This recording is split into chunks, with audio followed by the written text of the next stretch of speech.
Vamos a sentir este impacto, decía el gobernador Urtubey, pero el recorte había que hacerlo, porque además hay un acuerdo con el Fondo Monetario Internacional para bajar el déficit. ¿Era por acá el recorte? Bueno, yo creo que no. Creo que Argentina está con un problema de crisis y medidas de emergencia desde hace 80 años. Venimos siempre con ciclos populistas. Y lo que nunca se hace es el recorte del gasto público, del sector público, del recorte de la política y demás.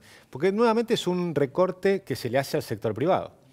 Es decir, que cuando vemos los aumentos de tarifas son recortes al sector privado, vemos aumento de impuestos son recortes al sector privado. Es decir, la pregunta es, ¿cuándo viene el recorte de la clase política? ¿Por qué seguimos teniendo 72 empleados en cada senador? ¿Por qué no hay una reestructuración del Estado de arriba hacia abajo, empezando por todos los ministros, por los secretarios, subsecretarios? ¿Eso realmente recorta o es en realidad una cuestión de gesto, nada más? No, no es gesto, es una reestructuración profunda del Estado, que empieza arriba, pero sigue en profundidad hasta abajo. Por ejemplo, en el sector federal, que son 750.000 empleados, la reestructuración es de 200.000 empleados. Y por supuesto hacerlo con amortiguadores sociales y con un traspaso que puede hacerse en 1 año y medio, en 2 años, pero hay que hacerlo. Ya pasaron 3 años y todavía no se empezó, prácticamente no se empezó. Sí. ¿Y qué hacemos, no? Porque Claro. uno cuando escucha, todos los días se escucha de distintos anuncios y todos los días sale un montón de el principal afectado a decir, no, esto yo no quiero que hagan esto.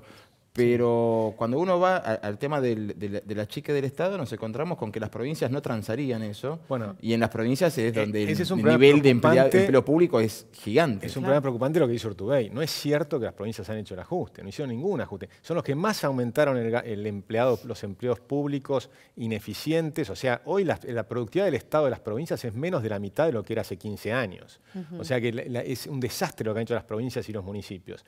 Y no han empezado siquiera a hacer algo más o menos razonable. Con lo cual, hay un problema de las provincias, hay un problema de hipocresía, ¿no? Hay un problema de que no hacen las cosas que tienen que hacer.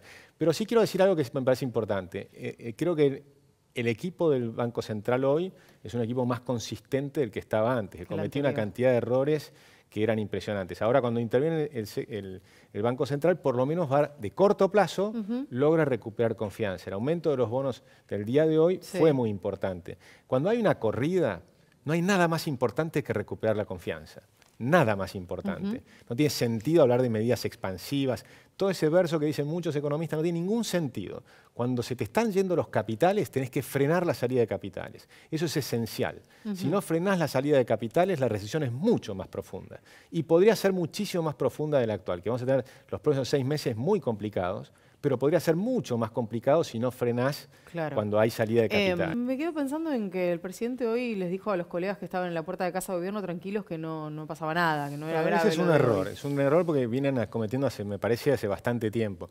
El 1 de marzo, cuando hace el discurso en el Congreso, ya sabíamos que iba a ser un año pésimo. Lo sabíamos porque en febrero ya había empezado la volatilidad, sabíamos que la cosecha venía muy mal y que íbamos a perder, se creían 7.000 millones, después ahora se calcula 8.000, 8.500 millones de dólares. No dijo una palabra de la seca en un país que teníamos un déficit de cuenta corriente importante y que eso implicaba un aumento del déficit de cuenta corriente, un déficit fiscal fenomenal. Sabíamos que venía el aumento de las tasas de interés, nosotros lo veníamos haciendo hace 2 años, pero ya en marzo nadie podía negarlo porque ya estaba ocurriendo. No era que estábamos anunciando que iba a ocurrir, eso ya estaba ocurriendo. O sea que decir eso o decir lo peor ya pasó, todo ese tipo de comentarios, yo no creo que sumen nada. Creo que hoy el problema es real. Argentina está en una situación crítica. Yo creo que ahora lo único que estamos tratando de hacer, que hay que hacer, tanto el gobierno como la oposición, es tratar de llegar lo mejor posible el año que viene, con el menor daño posible, y el año que viene dar el debate en las elecciones de cuál es, como dice Martín, el país que queremos. ¿Qué país queremos? ¿Queremos un país con 105 impuestos como tenemos hoy o un país con menos de 10 impuestos como cualquier país civilizado? O sea, queremos tener un esquema de un gasto público descomunal, improductivo, o queremos tener un gasto público eficiente y razonable.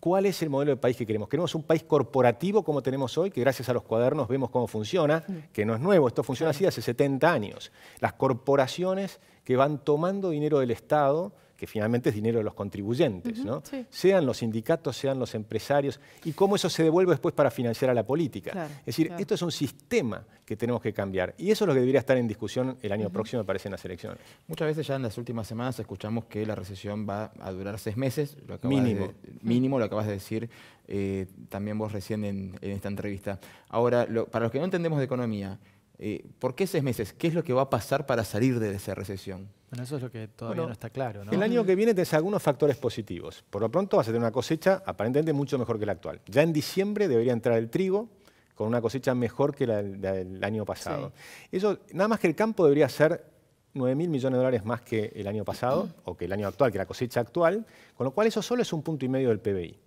Después tenés que la devaluación va a favorecer algunos sectores como el turismo, que va a haber menos argentinos yendo al exterior porque nos cuesta más caro, y va a haber más gente del exterior viniendo a Argentina porque les cuesta más barato. Entonces hay sectores que van a tener un cierto impulso, siempre y cuando se recupere la confianza. Por eso es importante.